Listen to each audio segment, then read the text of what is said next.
Hello there. I'm picking a phrase out of Galatians 4, verse 4, which says, "But when the time had fully come, God sent forth his Son, born of woman." When the time had fully come, or as it says in Romans 5, at the right time. God gets his timing perfect. For centuries before Jesus came, there were promises after promises after promises. And if you've had the chance to go to a service of 9 lessons and carols, some of the greatest of those promises will have been read. It starts right back in Genesis with the promise that a seed of the woman would come to defeat the enemy who had stolen the rulership of this world from the man and the woman. Right the way through to the great promises of Isaiah are read. And then there's 430 or 40 years when nothing happened and everyone was waiting for the coming of Jesus, just like we are waiting for Christmas. If you've got an Advent calendar, perhaps you've been counting off the days.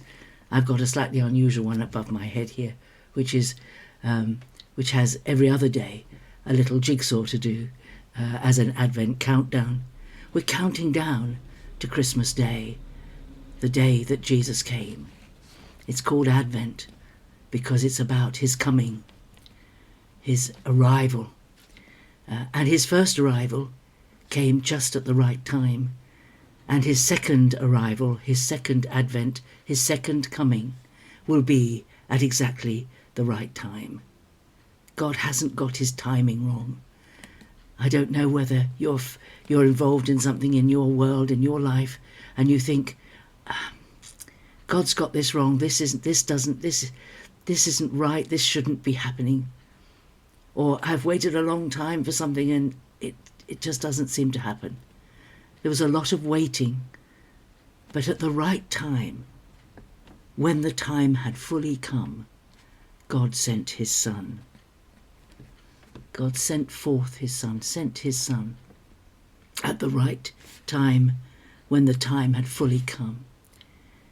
What was it about the time when Jesus came that was right?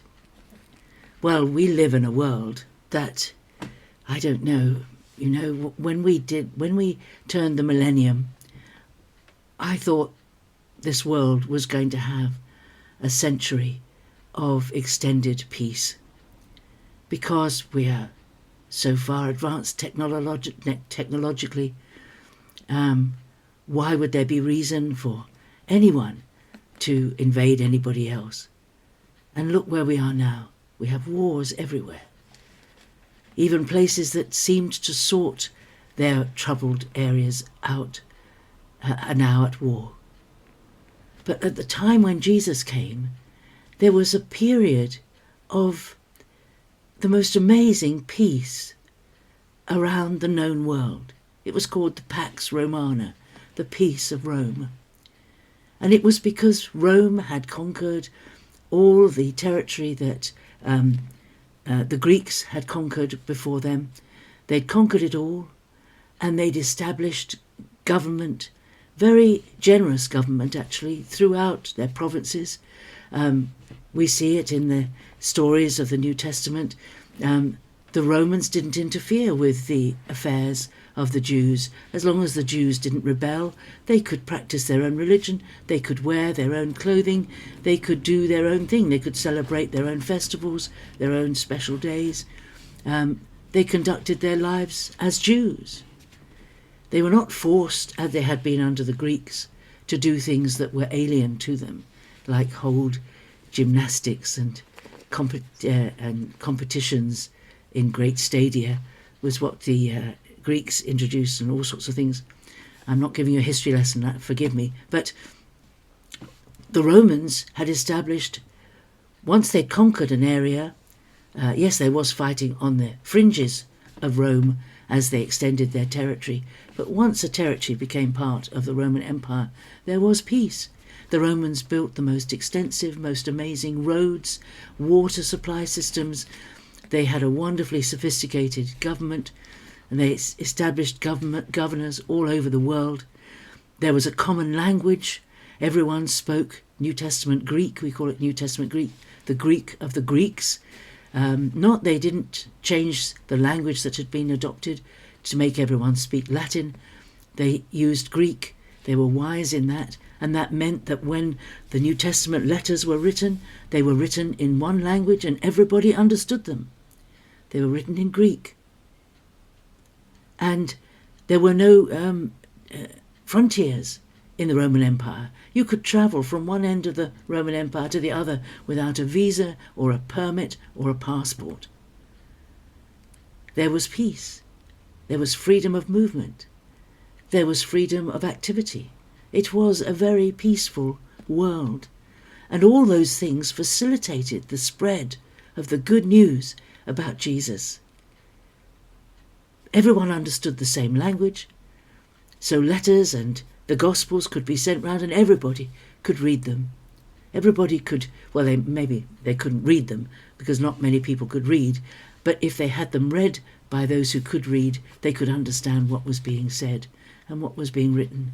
And Paul could travel round the world at peace. It was a wonderful, and the roads and the travel system was fantastic for the Romans and those who lived under their rule. All right, it wasn't perfect. It was corrupt. But God had allowed the world to develop to such a place where the good news could spread as easily as it could spread now on the internet. They didn't have an internet, did they then? They travelled, but they could travel freely and speak one language and no permits needed. At the right time, when the time had fully come, God sent his Son. And just as surely as he fulfilled all the promises about the first coming of Jesus, the first advent, so all the promises about Jesus when he comes again will be fulfilled, literally, just like the ones were fulfilled about Jesus, even the ones that people didn't understand, which seemed contradictory and which seemed terrible about the suffering that he would endure. But with hindsight, we can see it fits his earthly life perfectly. And so with hindsight, we will know that every single promise of his coming will be fulfilled perfectly. And he will come at the right time. God hasn't got the timing wrong. Have a great day. God bless you as you prepare for celebrating his first coming. God bless you. Bye-bye.